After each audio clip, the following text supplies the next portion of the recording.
Finally तुम्ही successful व्हायच्या रेसमध्ये आहात आणि तुम्हाला प्रत्येक पॉइंटला असं वाटते की यार इथून पुढची रेस जी आहे ती मी कशी पळू शकेन.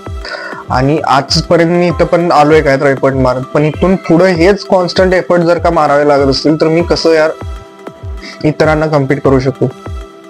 वेल, if you are doubting yourself, it's often and it's casual, right. हे ऑफन सगळ्यांनाच सेल्फ डाऊट येत असतो, बट प्रत्येक जण त्याला कसं रिस्पॉन्ड करतं ही त्या इंडिव्हिज्युअलची रिॲक्शन असू शकते, राईट. प्रत्येक जण रिस्पॉन्स वेगळा देत असतो. तुम्ही कसा रिस्पॉन्स देता याच्यावर तुमचे इथून पुढचे जे एफर्ट लागणार आहेत त्याच्यावर सगळी रेस डिपेंडेंट आहे, राईट. बट आजच्या व्हिडिओचा टॉपिक सेल्फ डाऊट असल्यामुळे मी तुम्हाला एवढं सुरुवातीला 100% सांगेन की यार सेल्फ डाऊट हा कॉमन आहे आणि प्रत्येक जण हा सेल्फ डाऊटला फेस करत असतो. आणि self doubt in the sense तुम्ही याला एक असं चेकबॉक्स म्हणून बघू शकता की यार तुम्ही जर का कॉन्स्टंट एफर्ट देत असाल आणि जर का तुम्हाला सेल्फ डाऊट येतोय की इथून पुढच्या जर्नीमध्ये मी काय करावं, काय प्लॅन असतील माझे आणि इथून पुढे मी कसा ऍक्ट आउट करेन, यार कॉंग्रॅच्युलेशन, तुम्ही एफर्ट्स मारताय हे इंडिकेशन आहे की तुम्हाला सेल्फ डाऊट येतो, राईट. सो या पुढच्या व्हिडिओमध्ये मी 3 पार्ट या व्हिडिओमध्ये मी 3 पार्ट केलेले आहेत. काय काय कॉजेस असतील आणि काय काय इफेक्ट्स असतील आणि आपण कसं त्या कॉजेसला किंवा आपल्या सेल्फ डाऊटला आपण कसं ओव्हरकम करू शकतो. इफेक्टिव्ह वेज असतील यार डेफिनेटली तुम्हाला आज जर का तुम्ही इम्प्लिमेंट केला तर लगेच आजपासूनच तुम्हाला इन्स्टंट रिझल्ट दिसतील याची माझी गॅरंटी आहे. So watch the video till the end. So definitely यार व्हिडिओ बघा आणि त्यातून काय लक्षात येईल ते तुम्ही कमेंटमध्ये सांगू शकता. So before wasting any time, let's get started.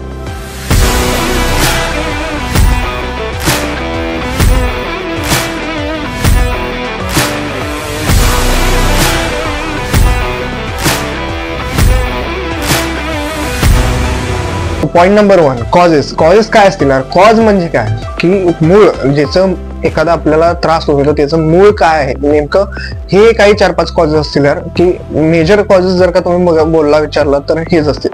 So major cause मधला टॉप नंबर 1चा कॉज आहे कंपॅरिझन. यार कंपॅरिझन मी नेहमी उदाहरण देतो, सन आणि मूनची जर का तुम्ही कंपॅरिझन केला तर ती कधीच कंपॅरिझन होऊ शकत नाही, कारण की दोघांची टायमिंग वेगवेगळे आहे, दोघांचे पर्पज वेगवेगळे आहेत, राईट. आणि प्रत्येक जण आपलं काम चोख पद्धतीनं पार पाडत असतो, म्हणून त्या दोघांचीही व्हॅल्यू सेम आहे, राईट. ते दोन्हीही युनिक आहेत पण दोघांची इक्वल इम्पॉर्टन्स आहे, राईट. सो कम्पेअर जर का तुम्ही करता यार स्वतःला इतरांशी, तर तुम्ही कसं असतं बघा, जेव्हा तुम्ही कंपॅरिझन करताना तुमची समजा level majority of the times आपली लेवल वरची असते आणि ज्याच्याशी आपण कम्पेअर करतोय त्याची लेवल खाली असते. बट आपण काय करतो, आपण कम्पेअर करतोय ना दोघांची, आपण काय करतोय कम्पेअर करायला आपण हा इथे मी इथे, बट इथून मी इथे येतोय आणि आमच्या दोघांची कम्पेअर करतो. आपण इथून इथे येतोय, इथून इथे येतोय, राईट. काय कळालं तुम्हाला की आपण आपली लेवल आहे वरची ती खाली करून, आपण ती लेवल आहे ती सॅक्रिफाईस करून खाली येऊन आपण भांडत बसतो. हे करायचं नाही. याच्यामुळे सेल्फ डाऊट मेजॉरिटी टाइम कंपॅरिझनमुळे सेल्फ डाऊट येत असतो. So try to, you have to avoid it. Don't try, you have to avoid it, right. So सगळ्यात मोठी कॉज जर का तुम्ही मला विचारला तर ती आहे तुमची फिअर ऑफ फेल्युअर. यार फिअर ऑफ फेल्युअर ही अशी टर्म आहे, failure is nothing but the how many miseries you have swallowed. यार याचा अर्थ असा आहे की तुम्ही नथिंग बट किती वेळा तुम्ही चुकीचे एफर्ट मारला आणि त्यातून तुम्हाला हे कळालं की यार एफर्ट चुकीचे असतात यार आपले, बट फेल्युअर नावाची कुठलीच गोष्ट नसते. आपण त्यातून लर्निंग अँटिल अनलेस घेत नाही आपण फेल होत नाही, राईट. सो त्याला अवॉइड करा. थर्ड जे आपलं हे आहे काय म्हणतात त्याला कॉज, ज्याला आपण कायमस्वरूपी जर का तुम्ही मार्केटमध्ये गेला, डेफिनेटली प्रत्येक जण तुमच्याकडनं हीच अपेक्षा करत असतो की you have to be the perfect one. यार परफेक्शन असू शकतं यार, पण परफेक्शन होण्याला practice makes a man perfect ही जी आपण म्हणतो, कोट म्हणतो यार, यामध्ये एक फ्लॉ आहे. फ्लॉ म्हणजे काय, आपण परफेक्ट कधीच होऊ शकत नाही, कारण की आयडियल जी एखादी व्यक्ती असते किंवा आयडियल एखादी जी टर्म असते त्याला आपण जर का नीट बघितलं तर आयडल ही कुठलीच व्यक्ती असू शकत नाही किंवा कुठलीच गोष्ट असू शकत नाही, त्यामध्ये काही ना काही फ्लॉ असतोच. पण आपण एखाद्या आयडलला बघतो तेव्हा आपल्याला त्यातले पॉझिटिव्ह गुणच आपल्याला त्यातले दिसतात, त्यातले निगेटिव्ह दिसत नाहीत. पण तेच जेव्हा आपण उलट त्या आयडलला बघून स्वतःकडे जेव्हा आपण पर्स्पेक्टिव्ह आपला फिरवतो तेव्हा आपल्याला आपल्यातले निगेटिव्ह दिसायला स्टार्ट करतात. आपण आपले पॉझिटिव्ह कधीच ऍक्ट आउट करत नाही, त्यामुळे सेल्फ डाऊट येत असतो. So try to avoid this also. तर जो कॉज आहे यार past experience in the sense आपल्या जखमा ज्या आपल्या शरीरावर असतात त्याला आपण जोरात घासायला स्टार्ट करतो. यार हे असं करायला ना आपण यार त्यातनं शिकायचं की यार हे आता झालं ना, माझ्या अंगात अँटीबॉडीज तयार झाले की आता परत असला काय तर व्हायरस आला तर मी डेफिनेटली त्याच्याशी फाईट करू शकतो. ऍज अ त्याला वेपन म्हणून आपल्या काय म्हणतात त्याला आपण ॲरो जे असतात की नाही आपल्या आर्सेनल मधले, त्याला असं आपण पास्ट एक्सपिरियन्सला बघू शकतो आणि त्यातून आपण कॉन्फिडन्स घेऊन येऊ शकतो. यार आपण सेल्फ डाऊट पण बघितलं तर अवॉइड केला तर कट करू शकतो. सो पार्ट नंबर टू काय आहे आपला यार इफेक्ट्स काय असतील यार. जर का तुम्ही आपल्या सेल्फ डाऊट जर का घेत असाल तर त्याच्यावर इफेक्ट तर सगळ्यात पहिला तुम्ही आणि तुमच्या मेंटल हेल्थवर इफेक्ट पडायला स्टार्ट होतो. तुम्हाला यार ज्या मार्केटमधल्या अपॉर्च्युनिटीज असतात ज्या यार पर्टिक्युलरली तुम्हालाच मिळणं गरजेचं होतं आणि ते तुम्हीच डिझर्व करत होता, त्या तुम्ही यार हात वर करून ऍक्सेप्ट करायच्या ऐवजी लॅक ऑफ कॉन्फिडन्समुळे सेल्फ डाऊटमुळे आपण मिस करतो. नंतर जे इफेक्ट असतील ते मी सांगितलं स्ट्रेस, अँझायटी, डिप्रेशन ह्या लेवलपर्यंत आपण जाऊ शकतो यार सेल्फ डाऊटमुळे. कारण की बऱ्याच लोकांना यार असं असतं की त्यांना त्यांच्यावरचा विश्वास येत नाही, त्यांनी केलेले एफर्ट्स त्यांना चुकीचे वाटतात, त्यातून ते लर्निंग घेऊ शकत नाहीत आणि त्यामुळे ते डिप्रेशन पर्यंत जातात आणि त्यातून यू नो ऑलरेडी राईट पुढचे यार तुम्ही कुठल्याही डायरेक्शन बघितलं तर त्याला एक्स्ट्रीम केसेस पण असतात. जर का तुम्ही निगेटिव्हच्या एक्स्ट्रीमला बघत असाल तुम्ही त्याच्याकडे अट्रॅक्ट होत जाता, बट जर का तुम्ही पॉझिटिव्हच्या एक्स्ट्रीमला बघत जात असाल यार डेफिनेटली त्या लेवलची पण सक्सेसफुल व्यक्ती आहेत आणि त्या लेवल पर्यंत तुम्ही जाऊ शकता राईट. फक्त त्या एक्स्ट्रीमवर तुमचा फोकस असणं गरजेचं. पाथ काही असू शकतो यार, बट एक्स्ट्रीम जर का तुम्हाला वरचं जे टोक आहे ना यार ते दिसतंय ना यार ते दिसतं यार तर डेफिनेटली तुम्ही तिथं रीच आउट करू शकता. सो फायनल पार्ट यार ओव्हरकम कसं करायचं. आणि शार हे सगळे तू कॉजेसने इफेक्ट्स तर सांगितलं सगळे डेंजर होतेच, बट याला तुम्ही कसं ओव्हरकम करू शकता. ओव्हरकम करण्यासाठी यार काही मी एक टिपिकल वेज तुम्हाला सांगतो की ते तुम्ही जर काय अप्लाय केला तर आजपासून तुम्हाला रिझल्ट दिसायला स्टार्ट होतील. सो पॉईंट नंबर 1 काय आहे की यार you have to set realistic goals in the sense यार तुमच्या आजपर्यंत जे काही तुम्ही केलाय पास्ट मध्ये त्याशी तुम्ही जर का ते डॉट जर का कनेक्ट करून जर का एक ट्राय केला की जर का मी इतक्यापर्यंत आजपर्यंत एफर्ट मारलेत, इतक्यापर्यंत मी अभ्यास केला, मला इतक्यापर्यंत मार्क आरामात पडतात. आता मी जर का एक्स्ट्रा अभ्यास केला तर डेफिनेटली ह्या लेवलचे तर मार्क माझे सिक्युअर आहेतच, पण इथून पुढेही मी ट्राय करून डेफिनेटली स्टडी केला तर मला मार्क पडायचे चान्सेस असू शकतात. पण आपण जर का सेल्फ डाऊट घेत बसलो तर ते आहेत ते सिक्युअर मार्क पण मिळणार नाहीत राईट. त्यामुळे रिअलिस्टिक गोल कसा झाला तुमचा की 85% मी नॉर्मली ऍव्हरेज पाडतो, पण ह्यावेळी मी मेजर करून मी एक्स्ट्रा अभ्यास केलाय, डेफिनेटली माझी कॅल्क्युलेटेड स्टडी झालेली आहे. आता मी करेक्ट 90% तर बेंचमार्क मी सेट करू शकतो. हा झाला realistic goal set right. So way number 2 तुम्ही तुमच्या निगेटिव्ह थॉट्सना चॅलेंज करा.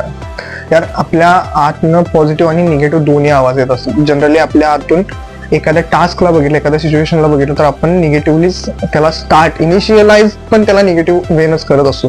ह्या निगेटिव्ह थॉट्सना आपण यार चॅलेंज करणं गरजेचं आहे. चॅलेंज इन द सेन्स तुम्हाला काय करायचं आहे की डेफिनेटली यार आजच्या या सिच्युएशनमध्ये मला हे थॉट्स येतात की यार एखादा कायदा प्रोजेक्ट दिला मला सरांनी किंवा कॉलेजमध्ये जर का तुम्ही जात असाल तुम्हाला एखादा प्रोजेक्ट जर का दिलाय पण तुमचा पर्स्पेक्टिव्ह असतो तर हा व्यक्ती राहुल ना हा येऊन माझ्यापेक्षा जास्त चांगला अभ्यास करून हा प्रोजेक्ट कम्प्लीट करू शकतो. ती मुलगी आहे ना ती येऊन हे करू शकतो.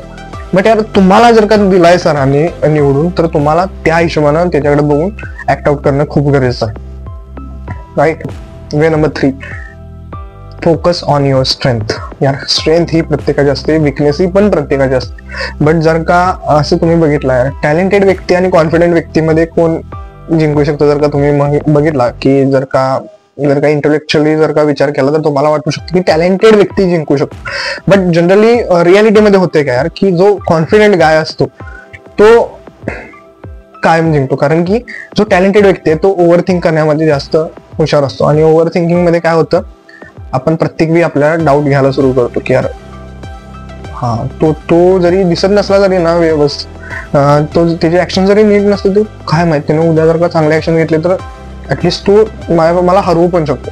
ही जी ओव्हर थिंकिंग आहे ना तो स्मार्ट गाय किंवा आपला टॅलेंटेड गाय करायला स्टार्ट करतो आणि डेफिनेटली निगेटिव्ह इमोशन्स कडे तो अट्रॅक्ट व्हायला सुरू करतो. सो पॉईंट नंबर 4 वे काय आहे, तुम्ही यार कॅल्क्युलेटेड रिस्क घेत चला. यार बऱ्याचदा असं होतं यार, तुम्ही जर का इन्व्हेस्टमेंटचं नॉलेज असेल तुम्हाला तर असं म्हटलं जातं त्या इन्व्हेस्टमेंटमध्ये की हाय रिस्क हाय रिटर्न्स असतात. बट जेव्हा तुमच्याकडे प्रॉपर नॉलेज असेल तेव्हा हाय रिस्क आणि हाय रिटर्नची गेम आपण खेळणं गरजेचं आहे. कारण की जर का तुमच्याकडे हाफ नॉलेज असेल, half knowledge is a deadly knowledge, right. एक तर तुमच्याकडे नॉलेज असावं किंवा असूच नये. आणि त्या हिशोबाने तुम्ही जे तुमचे डिसिजन्स आहेत ते जर का डिसिजन चांगल्या वेने घेत असाल तर ते तुम्ही कॅल्क्युलेटेड डिसिजन घेता, कॅल्क्युलेटेड रिस्क असलेले डिसिजन घेता. त्यामुळे तुम्ही जरी फेल जरी झालात तरी तुमचा मेजर लॉस होत नाही, तुमचा मायनर लॉस होत असतो. सो लास्ट अँड फायनल आणि माझा फेवरेट वे आहे, appreciate and celebrate your small wins. यार बऱ्याचदा असं होतं की यार आपण सॅड असतो आणि सॅड आपल्याला वाईट फिलिंग काय येत असते आणि आपण त्या वाईट फिलिंग मध्ये असतो सगळ्यात छोट्या फेलियर्समुळे किंवा छोट्या वाईट एक्सपिरियन्समुळे. बट सगळ्यात छोटावाला वाईट जो एक्सपिरियन्स आहे तो आपला इतका मोठा इफेक्ट मारू शकतो. जर का तुम्ही छोटीशी तुमची एखादी स्मॉल विन आहे, विक्ट्री आहे, ती जर का एखाद्यात जाऊन तुम्ही जर का सेलिब्रेट करत असाल यार तुम्हाला त्याचे 10 पट रिझल्ट मोठा मिळू शकतो. बट आपण करतो का तसं? नाही करत. आणि असतं काय यार, तुम्ही जन्मल्यापासून होय आई बाबा पॅरेंट्स लोक तुम्हाला सगळ्यात जास्त ओळखतात, शिक्षकांच्या पण आधी किंवा बाहेरच्या स्ट्रेंजर लोकांच्या पण आधी. बट माझा असा पर्स्पेक्टिव्ह आहे, आई बाबांच्या पण आधी तुम्ही यार स्वतःला ओळखत असता.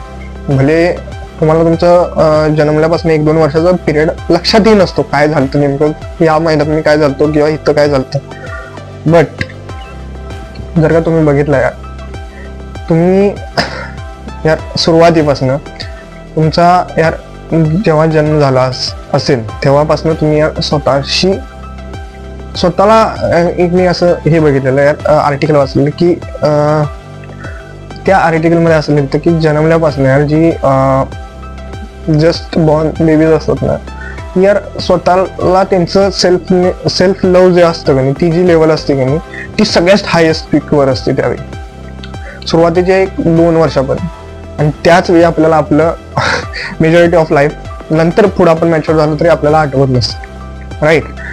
मला सांगायचं काय या एक्झाम्पल मधून की यार आपण आपल्या लाईफमध्ये जर का तुमचं सेल्फ लव्ह तुम्हाला चांगलं डेव्हलप करायचं असेल किंवा डेव्हलप जरी झालेलं असेल त्याला तुम्ही यार प्रिझर्व करणं गरजेचं आहे. कारण की यार बाहेरचा प्रत्येक व्यक्ती तुम्हाला हार्मच करायला बसलेला असतो. तुम्हाला तुमचे पाठीमागे उभारणारे लोक आई बाबांशिवाय शोधून आणावे लागणार आहेत. पाय खेचायला तर प्रत्येक जगातला व्यक्ती बसलेला असतो. आणि त्या जर का जगामध्ये तुम्ही जर का सेल्फ डाऊट घेऊन स्वतः जर का 4 स्टेप्स मागे जात असाल तर यार डेफिनेटली तुम्ही चुकीचे डिसिजन घेऊ शकता, राईट. तुम्ही यार स्वतःच्या जीवनाचे शिल्पकार म्हणतात तसं लिटरली तसं असतं. तुमच्या हातामधले जे कंट्रोल लेवल आहेत त्याच्यावर तुम्ही फोकस करणं गरजेचं आहे, right. So I don't know what you have taken from this video, but definitely यार हा बऱ्याच ठिकाणी हेल्प करेल तुम्हाला व्हिडिओ. डेफिनेटली ऍक्ट आउट करणं गरजेचं आहे, नुसतं ऐकून काही होत नाही. So till the time, love you all, take care, Namaste.